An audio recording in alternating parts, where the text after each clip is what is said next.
Vamos lá, quinto ano, retomando o nosso conteúdo, tá? A gente já fez hoje a aula de matemática, agora a gente está na aula de história. Então, vamos acompanhar o conteúdo de história pela apostila, né? Onde a gente parou. Vamos lá na página 26 de história, porque a gente vai pensar um pouquinho sobre algumas coisas que aconteceram no passado, tá? No caso, a República da Espada. Então, a professora vai lendo e explicando para vocês, tá bom?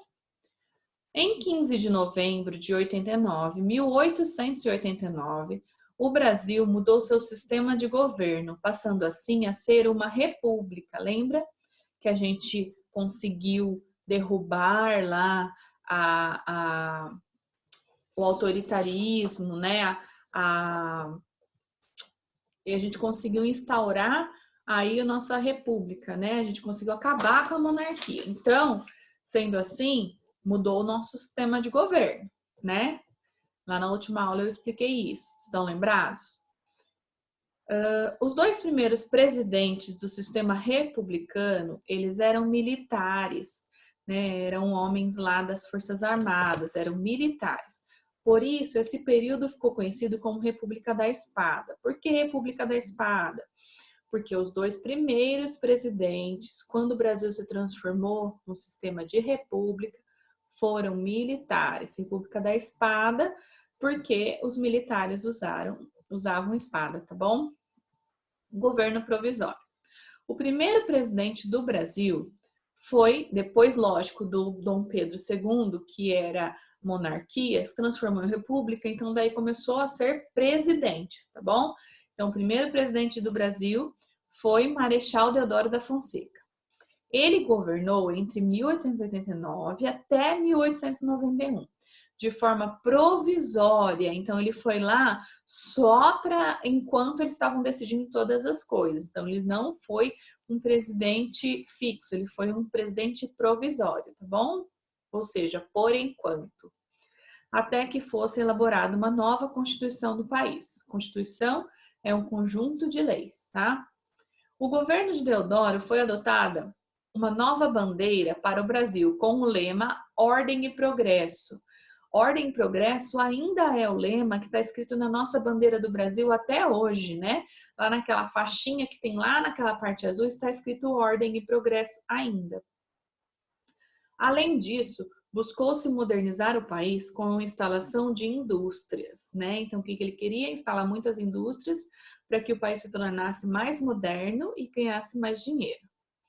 Porém, os problemas econômicos persistiram, o que colocou empecilhos à industrialização. Então, eles estavam com problemas econômicos no Brasil, e o que dificultava a construção das indústrias, dificultava a industrialização do Brasil, né? Essas dificuldades econômicas deixaram parte da população da classe política e dos militares insatisfeitas com o governo de Deodoro. Diante de tais circunstâncias, essas parcelas da população pressionaram o presidente a convocar uma Assembleia Constituinte para legitimar seu cargo como presidente do país, o que aconteceu em 1891. Então, até ali, ele era um presidente provisório, né? Um governante provisório, né? E ele porque queria modernizar o país, só que não tinha dinheiro. Como não tinha dinheiro, os militares e a parte política estava descontente com ele, com o governo dele. Falou, não, você tem que dar um jeito, se vira, você é o presidente. Ele falou, mas eu sou o presidente provisório, eu não sou o presidente do Brasil. Então, o que acontece? Eles convocaram uma Assembleia Constituinte. Uma Assembleia Constituinte é um grupo de pessoas responsável por elaborar ou reformular uma Constituição. Então, a Assembleia Constituinte é quando junta muitos governantes no mesmo lugar, pessoas que vão mudar as leis. A Constituição é o conjunto de leis. Então, tinha que juntar essas pessoas para mudar as leis, para que o Deodoro da Fonseca pudesse ser, a partir de 1891, o presidente fixo mesmo, de verdade, do Brasil, tá? Legitimar significa tornar verdade, né? Vai ser agora, vai ser legal, vai ser uma coisa correta, certa. Então, legitimar significa isso, tá? 27 páginas. a Constituição de 1891, que foi essa Constituição, esse conjunto de leis que foi definido nessa Assembleia Constituinte, tá? Em fevereiro de 91 foi promulgada a primeira Constituição Republicana do Brasil, tá? Então, até então, a gente não tinha nada de república, né? Tava começando ali. Então, o primeiro conjunto de leis republicano do Brasil foi formado em 1891, tá bom? Algumas das principais definições da nova Constituição eram, então, algumas leis que eles tinham decidido ali juntos eram manutenção do sistema republicano em que o presidente seria escolhido por voto a cada 4 anos. Isso ainda acontece até hoje. Cada 4 anos o presidente é escolhido por voto, né? A manutenção do sistema republicano significa que eles tinham que manter república, não podia voltar à monarquia, não podia voltar a mandar sozinho, né? Tinha que ter os seus outras pessoas ajudando ele a tomar as decisões e o voto seria a cada 4 anos, né?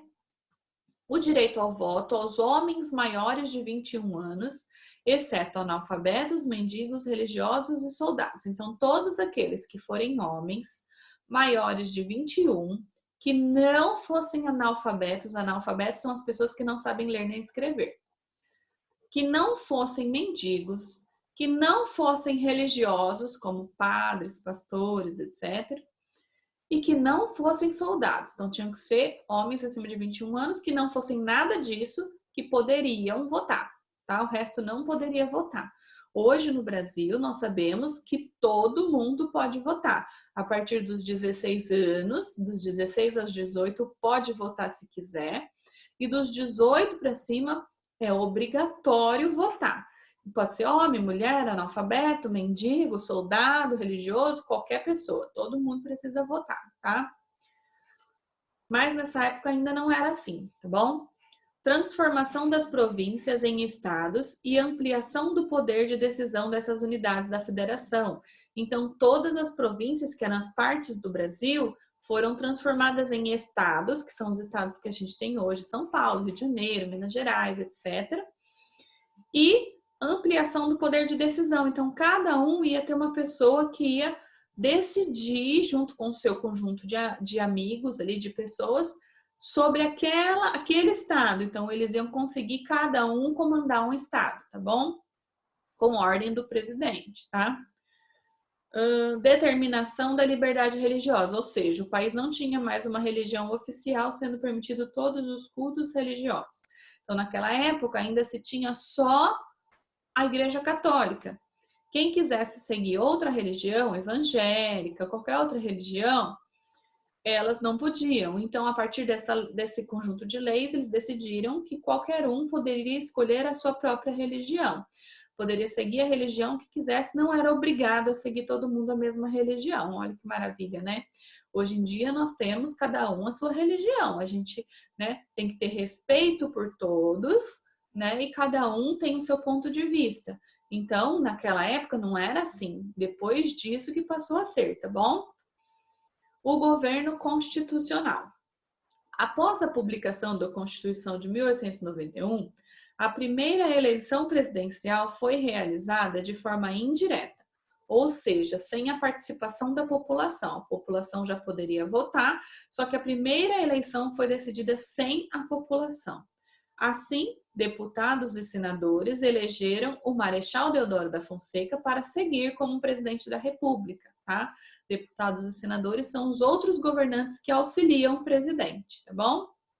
Após a eleição, o presidente passou a ser acusado de governar de forma autoritária. Então, ele foi acusado de ficar mandando demais em vez de prestar atenção nas necessidades das pessoas. Ele foi acusado de ser autoritário, bravo, rígido, né? O que causou muita rejeição ao seu governo. Então, o pessoal começou a ficar bravo com ele. Essa oposição também ocorria entre os militares da Armada, que iniciaram uma nova revolta no Rio de Janeiro contra a administração de Deodoro. Então, os militares da Armada, a Armada era o nome da Marinha no Brasil. Marinha são os militares dos navios, dos barcos, tá? Do mar. Então, eles se juntaram, esses militares, para ir contra, para se revoltar contra o governo de Deodoro da Fonseca, tá bom? Ameaçado pela armada e enfraquecido politicamente, o Marechal Deodoro da Fonseca renunciou ao cargo em novembro de 1891. Em seu lugar, assumiu o vice-presidente dele, que era Floriano Peixoto, Marechal Floriano Peixoto.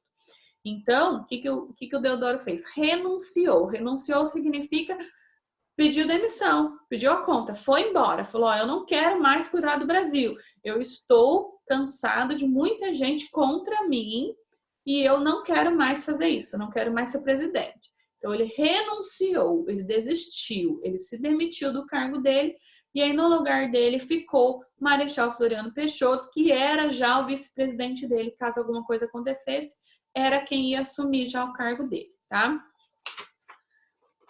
Vamos para a página 28, que se fala das revoltas populares. Populares é da população. Então, as revoltas da população, vamos lá. O período em que Floriano Peixoto esteve no poder também foi marcado por grandes tensões no Brasil. Então, quando Floriano Peixoto assumiu a presidência do Brasil, ainda assim, ainda foi um período difícil. Os oficiais da Armada, por exemplo, continuavam insatisfeitos, pois se sentiam desvalorizados em relação ao Exército. Então, eles queriam melhores salários, eles queriam melhores condições de trabalho, os militares da Armada, que era da Marinha, tá bom? Então, eles continuavam tristes com esse tipo de governo, né? Apesar disso, o presidente tinha apoio dos políticos e da população. Então, a Armada estava contra ele, mas ele ainda tinha do lado dele os outros políticos e tinha o povo do lado dele, né? Isso foi importante para que o governo combatesse uma nova revolta dos oficiais da Marinha entre 1893 e 1894. Então, ele teve o apoio dos políticos e da população para combater a Marinha, né? O movimento ficou conhecido como Revolta da Armada, que aconteceu após um ataque de navios da Marinha às unidades do Exército na Baía de Guanabara, no Rio de Janeiro. Após esse confronto inicial, parte dos revoltosos se dirigiu para o sul do Brasil, onde ocorria a Revolução Federalista, um conflito entre opositores do governo, chamados de maragatos, e apoiadores do governo, os pica-paus. Então, nós tínhamos aí no sul do Brasil outros dois grupos que estavam brigando entre si, que eram os maragatos e os pica-paus, tá bom? Em 1894, as tropas do governo venceram os revoltosos no Rio de Janeiro e no Sul. Então, as tropas do governo, né, do Floriano Peixoto, venceram no Rio de Janeiro e no Sul. O presidente Floriano Peixoto, por ter combatido as revoltas com rigor, ficou conhecido como Marechal de Ferro, né? Como ele ganhou a batalha, as duas batalhas do Rio de Janeiro e do Rio Grande do Sul, ele ficou conhecido como Marechal de Ferro, tá? Quando a Pro perguntar, não vai colocar Homem de Ferro, hein? É Marechal de Ferro, lembra disso, tá? E as atividades aí que nós vamos realizar. Qual é a denominação dada para a fase inicial da República Brasileira? Qual foi o nome dado para a primeira fase da República Brasileira? Justifique o nome, por que ele tem esse nome, tá? O nome era República da Espada. Então, o porquê ele tinha esse nome, a professora explicou e vocês vão responder aqui, tá bom? 2. Qual é a função de uma Assembleia Constituinte? Para que serve uma Assembleia Constituinte? Se não souber, não lembrar, não conseguir achar na apostila, volta o vídeo, porque eu expliquei exatamente para que serve, tá bom? 3. Escreva no espaço abaixo uma semelhança, o que eles têm de igual, e uma diferença em Floriano Peixoto em relação ao Marechal Deodoro. Então, qual que é a semelhança do governo deles e qual que é a diferença do governo deles, tá bom? O que os dois tiveram contra eles de semelhança? E o que foi de apoio é a diferença, tá? 4. Ligue os grupos que combateram na Revolução Federalista ao posicionamento político deles. Então, os maragatos, o que eles eram, e os pica-paus eram o quê? Quais apoiaram, quais eram opositores do governo. Também está escrito ali no último trecho, tá bom? Aí a gente vai virar Essa página 30, vocês só vão fazer a leitura. Nós não vamos fazer nenhum tipo de pesquisa, nada, nada, nada. Então, cada um vai fazer a sua leitura dos períodos da história do Brasil, só para ter um conhecimento do assunto, cada um com a sua leitura, tá? E na página 31, nós temos aqui o direito ao voto. Está falando um pouquinho sobre a evolução do direito ao voto desde a Constituição de 1891 até o dia de hoje. Então, eu quero que vocês façam para mim. Isso é um trabalho para a nota, tá bom? Esse é um trabalho que precisa ser feito além dessas atividades. As atividades de hoje já terminaram. Depois vocês vão fazer para mim isso daí que é uma pesquisa. Essa pesquisa pode ser feita na internet. É só que ela tem que ser escrita à mão. Então, vocês vão ler, aprender sobre o assunto e escrever. Essa pesquisa não precisa ter capa, não precisa. Só nome e a pesquisa que vocês descobriram como é o voto no Brasil hoje. Então, para vocês verem as diferenças de antigamente e de hoje. Eu quero que vocês escrevam para mim numa folha como é o voto no Brasil hoje. Não precisa ser feito hoje. Pode ser feito até na terça-feira da semana que vem. Vocês vão ter uma semana para resolver, para fazer essa pesquisa e para entregar, né, por foto para a professora, tá bom? Então não precisa fazer hoje, pode fazer no final de semana tranquilamente para entregar na terça-feira essa pesquisa que é muito importante, tá bom? Então um beijo para vocês, bom descanso nesse resto de dia. Tem pouquinha lição hoje foi um dia tranquilo de novo. Essa semana vai ser tranquila, tá bom? E amanhã a gente volta com mais aulas. Um beijo!